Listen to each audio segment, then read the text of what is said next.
do with F1? Well, hello everybody. My name is Gary. I actually live right here in San Rafael. So this is a real treat. This is a real treat. I am a re-recording mixer. And what that means is I work in sound, and I work with the director of our film, Joe, directly in a room just like this with a big audio console right in the middle, and we control all the sound, dialogue, music, and sound effects to make it sound like, well, hopefully exactly like it'll sound tonight.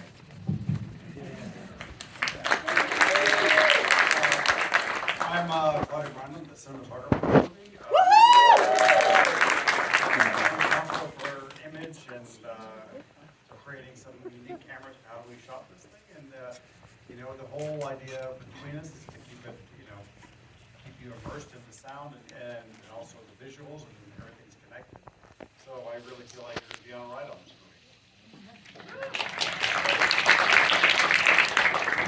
movie. I'm Jerry Bruckheimer.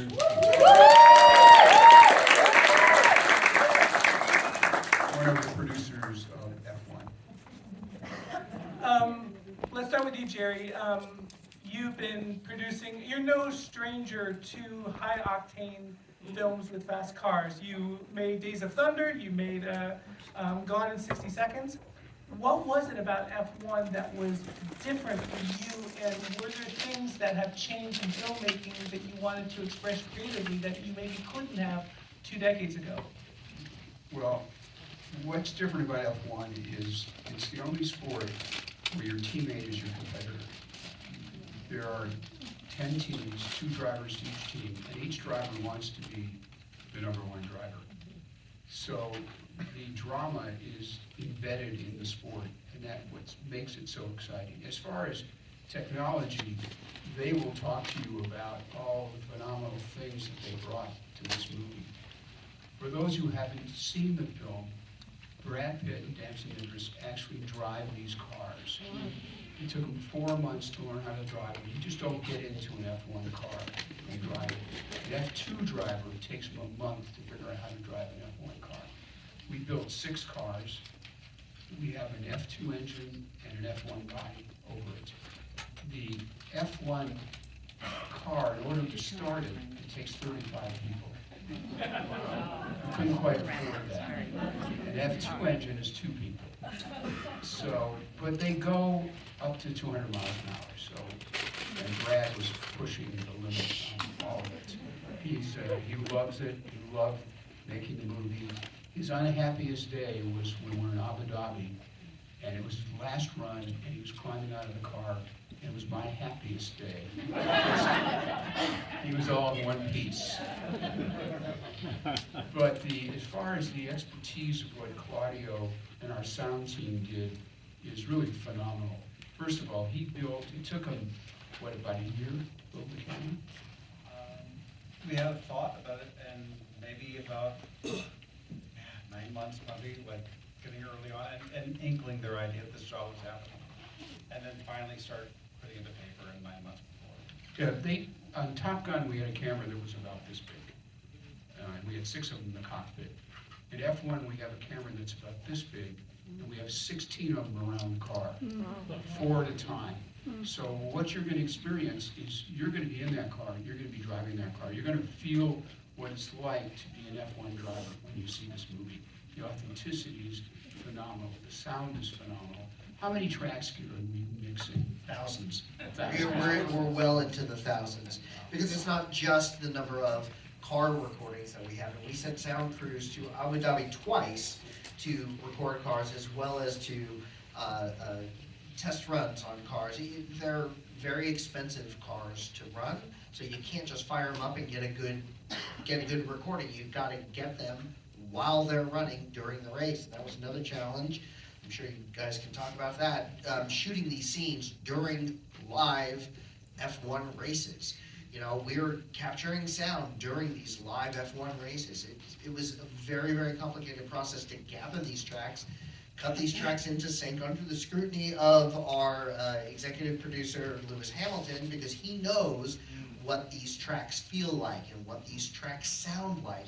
He can tell if we've used and cheated curve 3 for curve 5. He knows every track and every curve and every straightaway and what it feels like and what it sounds like to be in that car, on that curve, on that track. He's that good.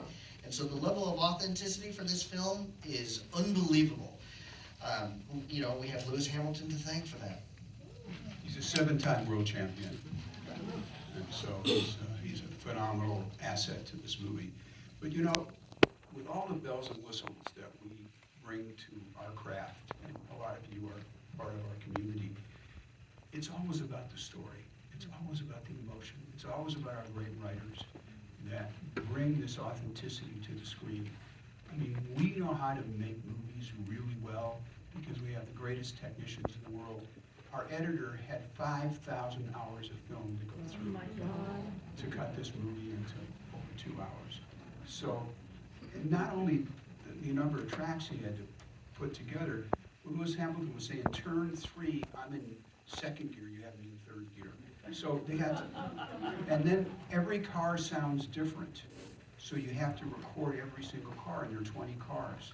So they had to get actual recordings of these cars. And then you add the visual effects, because first of all, our guys drove the cars, but they couldn't drive in real races, obviously. So we had to augment, we had to put our car in the real races, and that was done through visual effects. So, and that's flawless. Then, I mean, in order to make the movie, you can't make a movie about F1 unless you get F1 to cooperate with you. And F1 has 10 teams, and we have to sit with the heads of F1, because nobody wants to invite you into their world unless they think you're going to make them look good. And they don't know if you're going to make them. They're very skeptical. When we made Top Gun, the first Top Gun, the admiral of the base told us there's no way we could shoot on that base, because it only could hurt his career if something happened. Tom and myself went to the head of the Navy and told him what we wanted to do. He said, I know this is good for the Navy. That admiral was replaced. And their recruiting went up 500% after the movie came out. And I think what we did is when we went to F1 to talk to them about making this movie, we brought Brad Pitt with us. And guess what? We had the heads of F1 show up.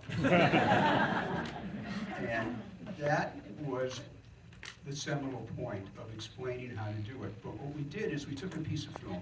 First we had Joe created a piece of film from Top Gun, how we did Top Gun. So we had an F-18 jet up in the air, and you watched how our great special effects people skinned it to make a Russian jet. They skinned it to make an F-14, which is no longer flying. So those are all things that we did to convince F1 to take the ride with us. The next thing we did is we walked them across the street to a theater and showed them Top Gun Maverick before it came out.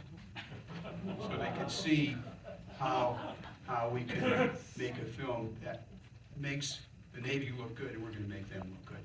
But then you had to go to the various teams, you go to all 10 teams, and convince the principals that it's good for them. Then we had to get the drivers involved, the 20 drivers. So we showed the same footage that we showed F1 to them. But it took us a year to get them to really feel comfortable to see us around the tracks. Thank you. Claudio, you've made films so incredibly diverse, from Life of Pi to Top Gun Maverick. How did you get involved in this particular film? It's my sixth movie with Joe, and I've done all his movies, so that's kind of a... We kind of talk about the next job a little bit to kind of be fair. Like when on Top Gun, he mentions a little possibility of this movie, and so we always kind of do a little bit of homework, so I kind of have a little bit of an edge over other people. And did you have a certain approach collaboratively in talking to him about a certain visual style, or certainly you talked about being immersive, about being kinetic. What kind of conversation did you have with him about shooting the film? Well, Joe and I always think that realism and immersiveness is like priority, right? Everything beyond that, like, synthetic screens or like virtual screens or blue screens are just, they sort of like a little bit suck the energy out of actors, for one thing, as far as acting. When Brad looks like he has to make that turn, he's really having to make that turn. Otherwise he'll miss it. And So I feel like that sort of connection, when you see Top Gun, when Tom Cruise goes off the carrier and he does that drop, all of a sudden I think, okay, we're not just doing what people normally do in a blue screen, just sit back as hard as they can go. You don't have that. You have real kinetic energy that's affecting the actors and affecting the drivers. And I feel like you'll feel that. You'll feel the difference between a synthetic environment and what we created, which is an authentic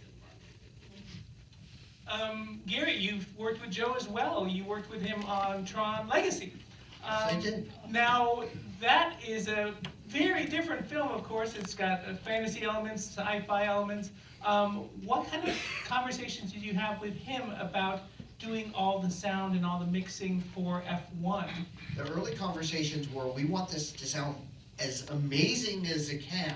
We want it to sound different, unlike any other sports film that's been out there, or any other racing film that's been out there. We really wanted to have a unique signature. So one of the things that we did was that we did a very elaborate temp mix early on, and we invested a little bit more time than we normally would so that we could explore to figure out really what is going to be the sonic signature for this film. We know that the cars are very unique sounding cars. We have that. We know we're going to have Hans Zimmer deliver something that is so melodically unique that it will give it its signature. But we also just wanted the scope of the mix itself to have a structure that was kind of unlike any other racing film before it. So we spent the time it was in October, whereas the main part of the mix happened later on in March and April. But in October, we spent 2 weeks and we did a deep dive into Acts 1 and 2 to really figure out, what are the announcers gonna sound like? You know, what are the communications between our drivers and the crew? How is that going to sit against the score, against the cars? What's the handoff gonna be? What are the races uniquely gonna sound like? We figured out pretty quickly that these races each needed to have their own signature to it, their own structure to it. Some have music, some don't. Some start without it and then it gets introduced later. Sometimes we're conveying a lot of emotion internally, some struggle within our actors, within our characters, that we're communicating within the race. How do we do that? And it took some experimentation during that temp to kind of figure out at least structurally where we were going to land. So it was a conversation, but it was also an exercise early on in the process. And because the mix is usually done in post, how long did post take? Well, our sound designers were on and off a year before we even got to the mix, because they were recording these races early on. Al Nelson, our sound designer and supervising sound editor, was on with his crew quite early. On and off, I'll say over the course of a year plus. The mix itself was roughly 10 weeks, including pre-dubs, final mix, and mastering. That's a solid schedule, but it deserved it. We have a big film with a lot of sound, not just the cars. We have Hans. We have a little Led Zeppelin in this film. We have Ed Sheeran in this film. And we've got some incredible performances that were captured by Gareth John, our production sound mixer. A lot of amazing material that needed to be gone through to create what you guys are going to experience tonight. All three of you are veterans. You've been making movies for a long time. I'm going to ask you the same question. You can just answer however you want. What did you learn, whether it be a craftsmanship or a technical skill, what did you learn making F1 that you never had to do before? I just think if you don't ask, you don't, I just keep on asking questions, because no is not given if you don't ask the questions. And the thing what we discovered about this job, like we're working with, it's an international movie. We're dealing with Mercedes, in London at the base that we were dealing with, and we're dealing with those people that need CAD drawings and are designing the frames, and that is dealing with my camera company, and the camera company that I was using, Panavision, and they're building the mounts that spin the cameras, and then Sony's in Japan, and all these cameras were all kind of coming together in one place, but we have to kind of ask the questions of, like, I had to ask Sony, like, I got a little taste of it when they built the cameras for Top Gun, and there was a little bit special request, and I go, how about if you just push it a little bit further, you know, and to see how much can you do and how much can you use whatever I have to kind of influence him to do something for us. And that's kind of what I keep on learning, is like you can keep on kind of just pounding him and hounding him and asking, and that's kind of what I keep on learning on every job. Like, even though it's out of your department or out of your immediate zone, you can still go beyond it and ask Mercedes for favors, and like, hey, can I do this? Because initially, just like about them, they said you can only get one camera.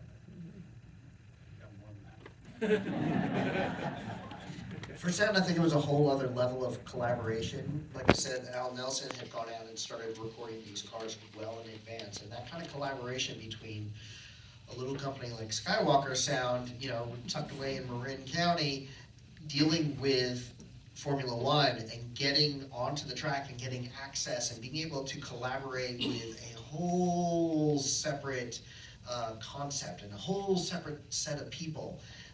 That was that's relatively new.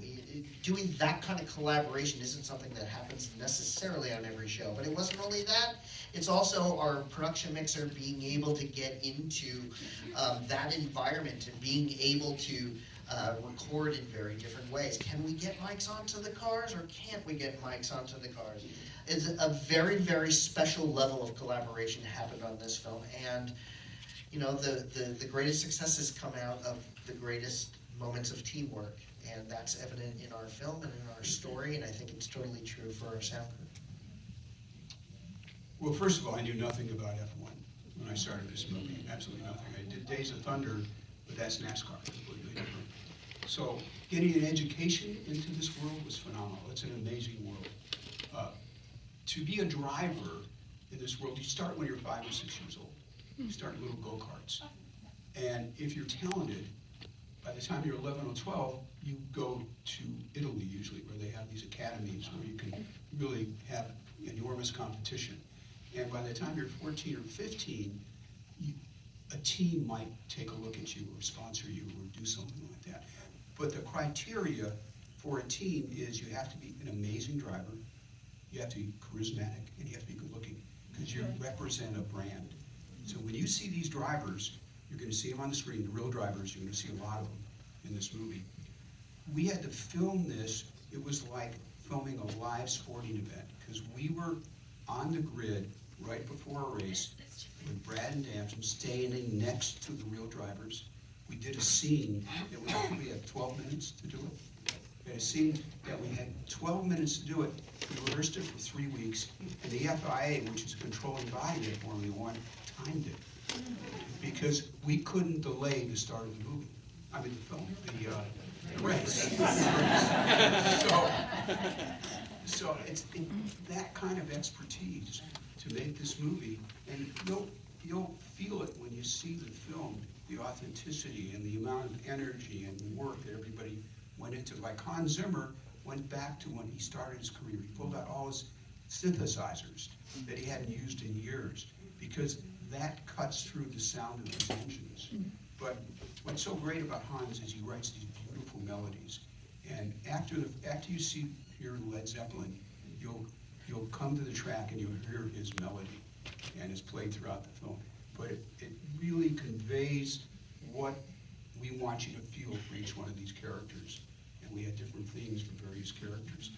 And just the amount of work that our team put into this, making this movie, down from Joe, who storyboarded every frame. It's unbelievable. And he puts it up on a board every day, and he crosses them off as he gets his shots. That's how he was an architect and an engineer. That's how he was trained. He went to Stanford, and he's a brilliant director. So that's his background and how he made this movie with no drama. It was just fun the whole way, and we did it twice, because we started in June, we shot for 4 days, and there was an actor strike and a writer strike. So Joe shot a lot of the second unit that year. He went around the world, shot second unit, came back next year, we got the actors back, and we shot the actual drama. So the amount of time and energy and effort, then it took almost a year to put it all together. And just the number of tracks that they all worked on, that he had to mix down into into a single track that you're going to hear. And the amount of expertise that he did in creating these cameras. But you're putting these cameras on something that's going 200 miles an hour, so it vibrates. So he had to build these mounts so it wouldn't vibrate. And he had the cameras all around the car, only 4 at a time. Then he had to figure out, because you had a camera right in Brad's face, but Brad couldn't see the turns. So he had to figure out a space to put in there so he could actually see where he was going. And then you have Joe, who's directing Brad, going 180 miles an hour. We were filming in Belgium, in Spa, which is a very famous track. And there's a turn called Eau Rouge, which is the most dangerous turn in the sport. A lot of drivers have been killed there. Because you go up a hill and you go to a blind turn. And you actually lift up in the air, you go weightless. And so Brad is doing this really dangerous turn, and he's smiling. And Joe's yelling at him, "You're not supposed to be smiling. You're acting."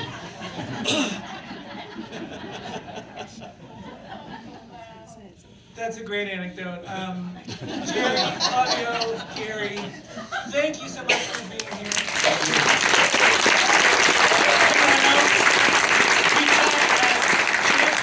Weekend of films that are contending. So enjoy. Thank you for coming. Enjoy the film, and we'll see you later. Thanks. Thank you all. Keep going to the movies.